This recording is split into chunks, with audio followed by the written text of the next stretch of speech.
Okie doke, I got some more theories and miscellaneous things you should know about writing great sales letters. Let's look at them. First of all, take off the navigation on your sales letter.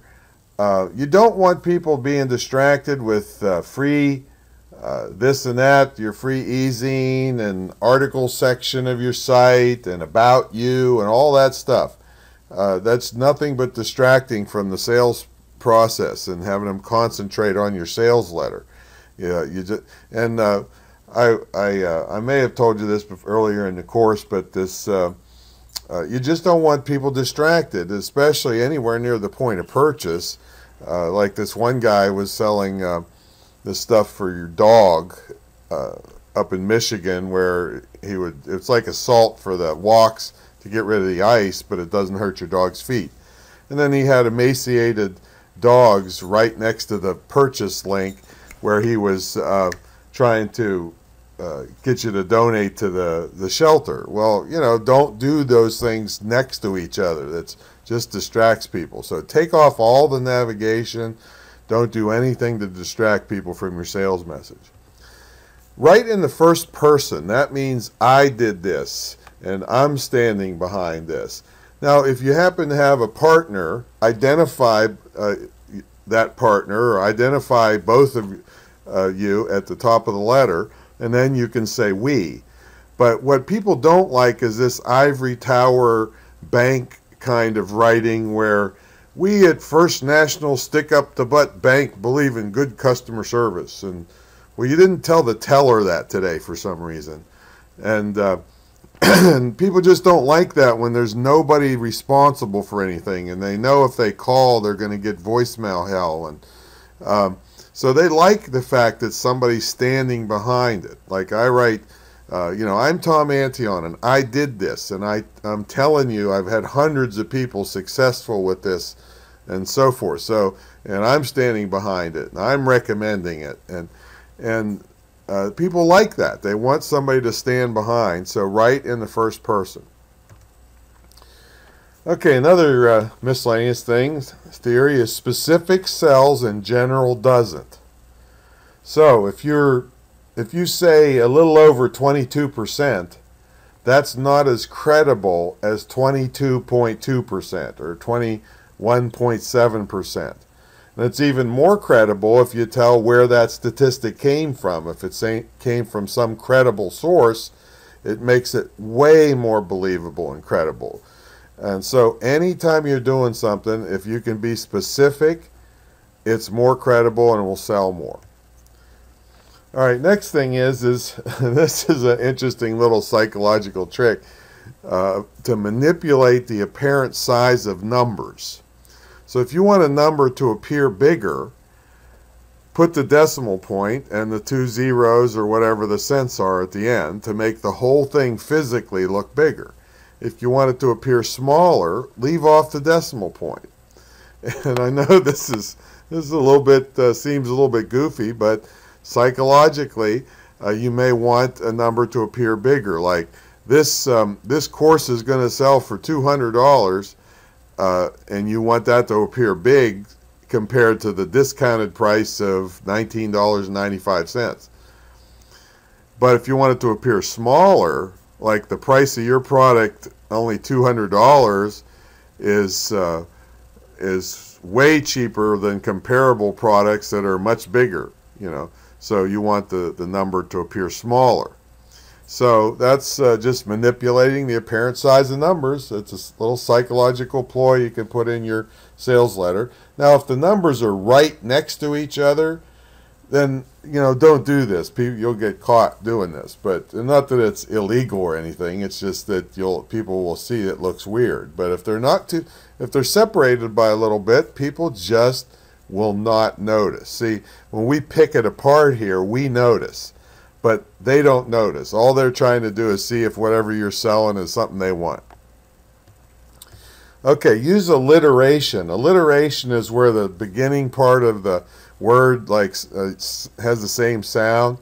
Like I do one wild webinar weekend, massive March Madness sale, deep discount day, that kind of stuff.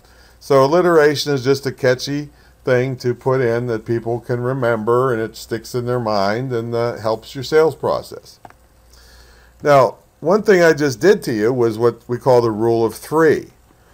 I used 3 examples right there. According to Wikipedia, the rule of 3 is a writing principle that suggests that things that come in threes are inherently funnier, more satisfying, or more effective than other numbers of things. And I use this all the time when I'm doing stuff from stage and humor and writing. It kind of has a cadence to it also, like friends, Romans, and countrymen.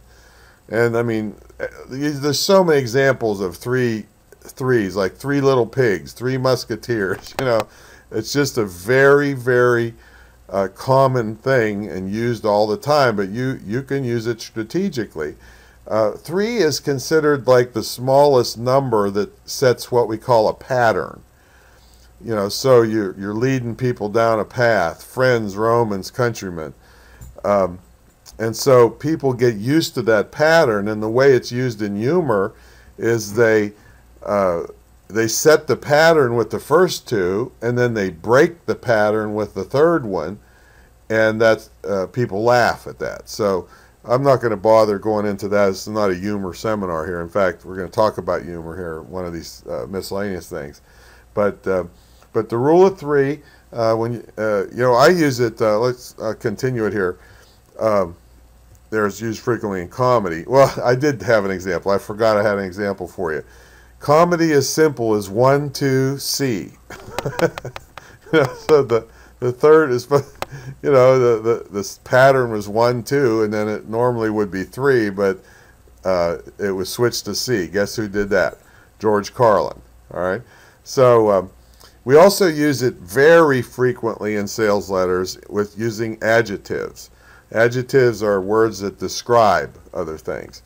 So here's the beginning of a piece of copy. Learn the little-known, time-tested, yet easy-to-use secrets.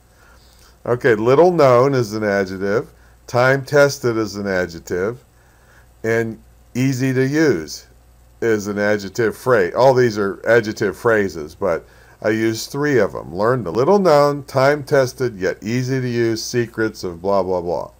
All right, so that's using it. You'll use that way more often with adjectives than you will with comedy and sales letters, I'll tell you that. Okay, now, another thing is this is a completely different little theory, odd numbers seem to work better. 3, 5, 7, so forth. Use them in bullets.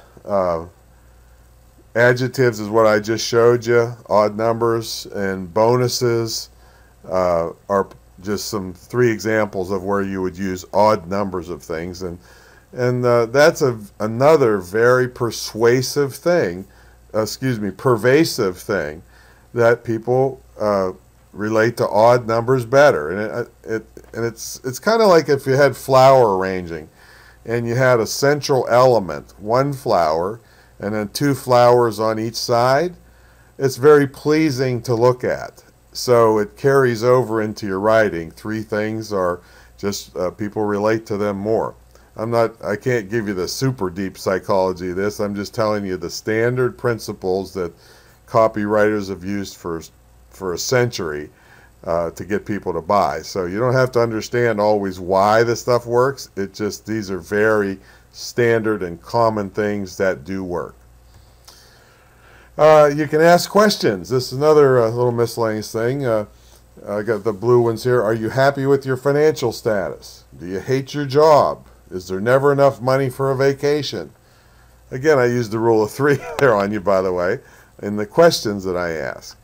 So there's some extra little theories and things. All of these things help, are nuances that help polish and convert visitors to your website. And so you'll get better and better at this. You don't have to use all of these at once, and some you'll never use.